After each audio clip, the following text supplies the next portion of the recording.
real quick, I wanted to touch on this. I know this isn't necessarily something crypto related, but I wanted to touch on that Elon Musk interview on CNBC from just a couple of weeks ago. We meant to talk about this last week, and we'll do it real quick here tonight. But I thought Gary Woods, funding Jim, obviously within this community and ecosystem, he talked about, and this is of course the Musk interview with whoever that interviewer was, basically saying, no, I'm trying to remember exactly what he said. Basically that Disney can fuck themselves. I'm trying to remember what the exact quote was, but they were trying to bribe his speech if they wanted his or their advertisements, and he basically said, go fuck yourself. I'm not doing that. You're not going to hold me hostage to my own free speech, which I applaud him for. Go ahead.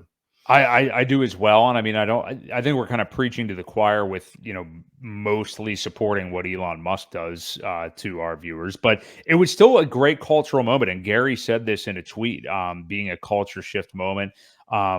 It truly was epic. And I think can spill over into crypto. I mean, like we have this kind of changing of the guard that has really been necessary in Western culture in the United States over the last few years, where it's no secret that with these presidential elections, the pendulum swings so hard.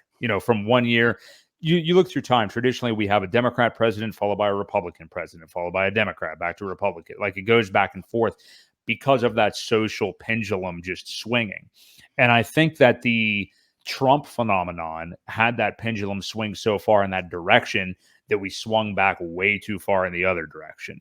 And now we're kind of bringing it back to center with these figures like Elon Musk, Tucker Carlson, Joe Rogan, obviously, just these people, Patrick Bet-David, just people that honestly, a lot of them seem like maybe old school Democrats. And I mean that I don't mean that totally insulting either. I mean, when we were growing up, being a Democrat was a lot different than what being a Democrat is right now. There's a lot of people that are voting Republican these days that were, that their views haven't even changed that much, and they were Democrats their entire lives, So I think we're seeing that culture shift moment basically with him saying things like that, with him owning Twitter, X, whatever you want to call it now. But yeah, this is what we need is more leaders to become brave like this. Now he's rich as hell, so obviously it's easy for him to be that brave.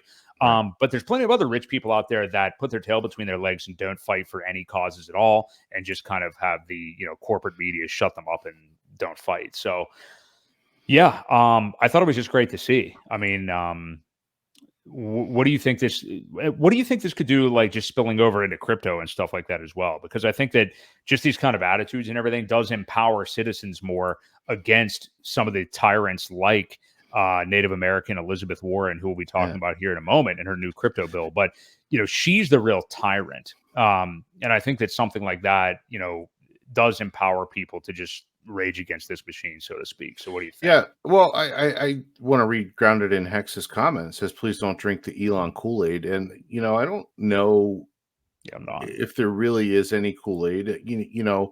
He supports free speech. And that's one thing that we can't get rid of, because all the other social media platforms, obviously, we've seen how they monitor and mute and put people in Facebook jail or whatever for saying things that go against the grain.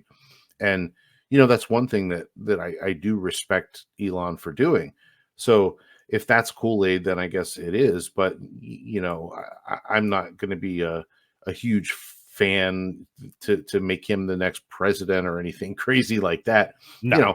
I just do want to protect the rights while we have them, because, once we lose them, they never come back. And that's a big fear that a lot of people have is, once you start taking away those rights and freedoms, you don't get them back. So that's one of the reasons why I do like Elon. And I like, that part of it. I want to have a platform where you can say what you want, well, within reason. Obviously, your free speech matters. Yeah. You obviously can't go out hating people and threatening people. That's one of those things where, your First Amendment right kind of gets thrown out the window is when you start threatening people. But yeah, but yeah, I'm all for it. I do like the stance that he's made, and I think it gives people the platform to do so and not be afraid to say something for fear of being banned or punished or whatever. So I'm all for it.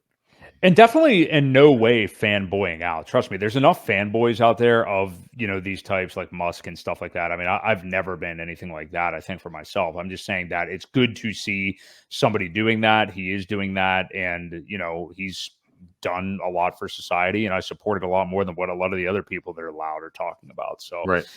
it is what it is. And it was a cool moment, I think, anyway.